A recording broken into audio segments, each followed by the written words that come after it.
He was only seen in the last quarter of the moon. He occupied most of what was still standing of the old slave barracks of the long-abandoned La Fantasy estate that overlooked the plantation graveyard, which contains just one tomb.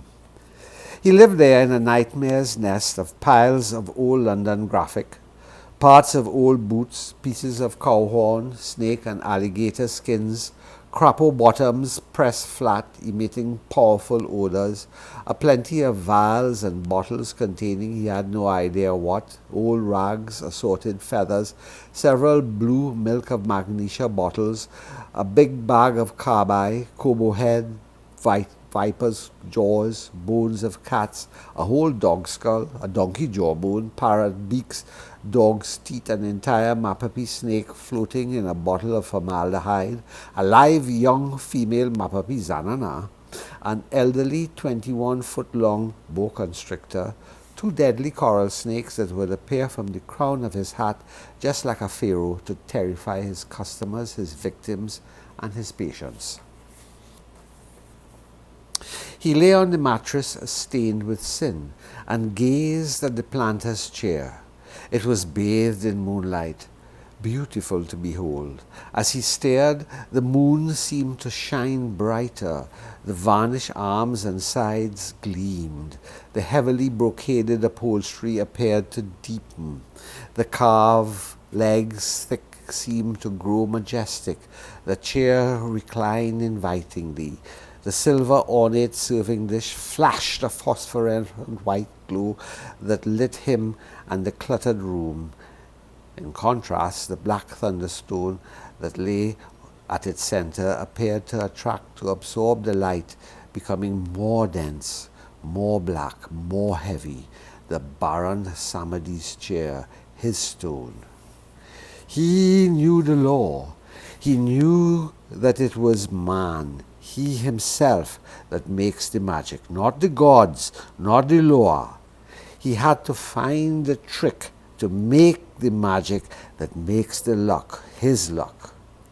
He it was who set the powerful forces in motion.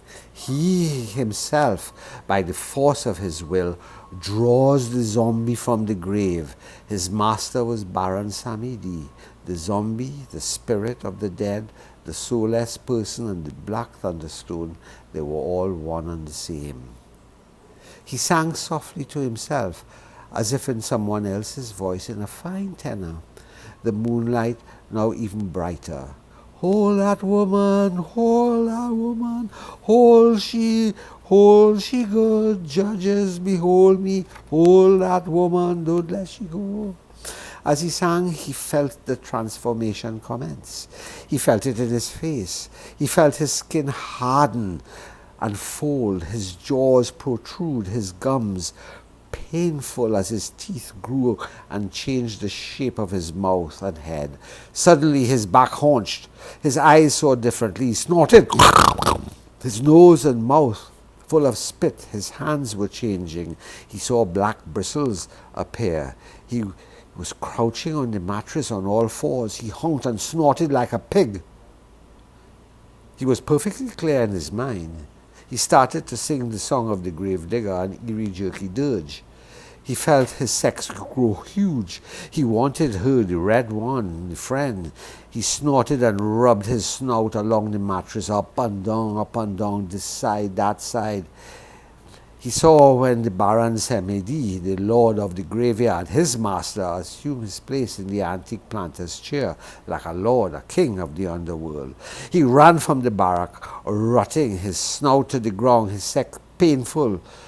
That was the night he entered the doctor's house and climbed up on the red one. Everybody coming tonight, boy. Tell Elvira to cook. Cook plenty pilau, get a quenk. Nasis Mazi like his snake too bad. Tell she, go quick in the market. See if you see me though. Tell him to I send you for monkey brains. And see if you could get a mat. A fat mat. Big. And some guana eggs. You have to get the guana eggs and Congo pepper. Them boys like lizard too bad. And when you're coming back, pass in the shop by Cecil. Tell him 12 bottle of rum. Tell him no Kakapool rum, eh?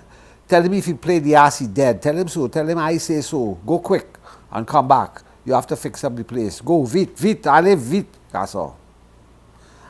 I want the big bag. Bag. Use your hat. Your head so damn big. The old man was excited, charged up with his victory against the people whom he perceived as his worst enemies. He dead. Look how he dead, the old ass, he dead. Who you think he is? He well dead. He was dragging himself along with his hands, sitting on a box cart with 4 pram wheels that he had built himself. His legs, wrecked by arthritis, could no longer bear him. The track that led from his abode to the old La Fantasy estate, slave barracks, to the estate cemetery, which was dominated by the ruined Gothic tomb of the Baron de Maliveau, was lit by the dapple sunlight of the early Corpus Christi morning. The boy turned out good, He give it to old Tipap good. All of them praying, saying Chapelet, praying to this Orisha, praying to that saint. It's me who's the master. It's me. They say that I'm an evildoer, the man with the powder. Well, tell them, afraid powder. The boy, he ain't afraid. He could eat people, kill them dead. The boy Nazar had indeed passed his first initiation into the society of les cochons sans polis, the pigs without hair. Tonight he would be a witness to another ritual of the society, the waking of the zombie savant, one who had been buried in the earth, having been made a zombie, to be awakened, to be dispatched for a purpose. The bonfire blazed up high, illuminating the huge samans that crowded round the old slave cemetery, throwing about the grotesque shadows of the men who sat around. Inside the tomb, the boy had followed all the instructions given to him by his master. He had licked and kissed the old man's scaly, crippled foot, his decrepit toes, with their long, black, curling toenails, in gratitude, with tears streaming down his face, washing those ancient feet. He had hauled the coffin that contained the night's main attraction into the middle of the crypt, into the bowels of the tomb. There was just room for 4 or 5 of them. He would perch in the now empty alcove that had previously contained a marble statue of St. Ignacio Lopez de Loyola, to whom the Baron had been devoted. Outside, the men feasted and celebrated the death of old Tipap and the entering into their midst of a new cochon. Fresh pork, Nazis, Fresh pork. The boy good too bad, shouted the old man. La fête que vale calbas, pas les connaît bondelé, which for the benefit of the ignorant means the elephant can swallow a calabash because it knows the size of its arsehole. You train the boy, you train him up good, Zinga, you train him up, but here now, let we go. We have work to do tonight. Take care, he bites you, Take care, he bites you, he's bite, He like to bite. Yes. These cochons, they're getting drunk on Cecil Marcus rum. They're belly full of snake and lizard, but let we go. Help Zinga, look, take care, he break his neck in the tomb. Stumbling down the steep stair, they squeezed in as best they could.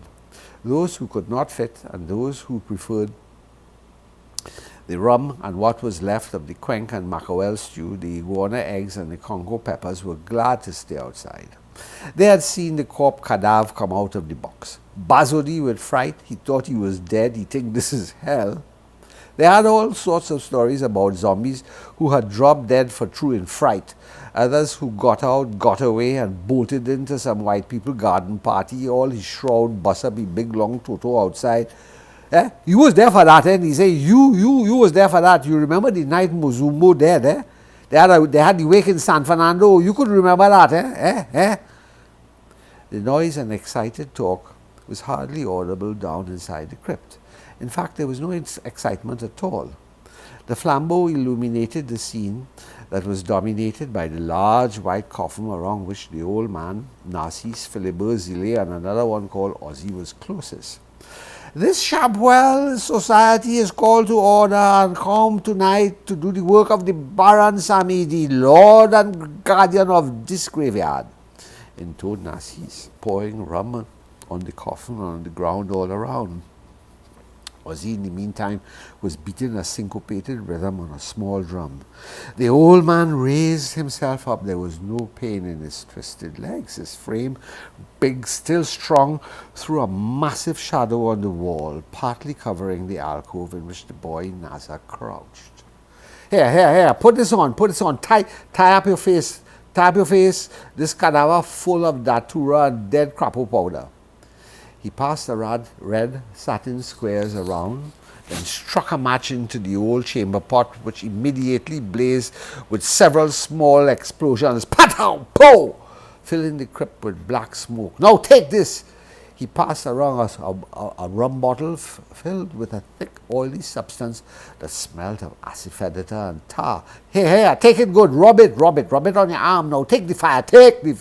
With that, he plunged his hands into the flaming pot and passed the fire from his hands to the hands held out by the others. For a brief moment, they all appeared to be ablaze as the leaping flames caught their shirts and beards. In a frenzy, they slapped each other to slap out the fire, laughing hysterically, screaming, shouting, Vini Samedi, Vini Gade, Vini au Sauveteur. The little drum beating louder and louder. At a point considered appropriate, the old man, with the aid of Philibert, prized open the coffin to seize the corpse cadaver by the shoulders, to raise him up into the night, to bring him to the prison of his new condition. For a brief second, the old man did see the staring eyes open in the coal-black face of the man who was once known as Saint-Jacques. The next second, the body sat up straight and grabbed him by the throat like a vice. Men screamed. Narcisse and Philibert tried to prise open the hand. The poor capsized, sending the flaming liquid to the ground towards them. Those who could make the stairs scrambled up. Others, aflame, tried to. The coffin fall over, taking the old man and his killer to the ground, where they fought like beasts. The coffin, now on fire with the flammable liquid, burned upon them where they were. Then they lay still, quiet. They were both dead. The boy Naza had seen it all. Singed like a chicken, his hair, eyebrows, and clothes burnt and in rags, he scrambled down from his perch and out of the tomb. The others outside had fled, howling, laughing into the pitch-black wooded hillside above La Fantasy Road. What a story!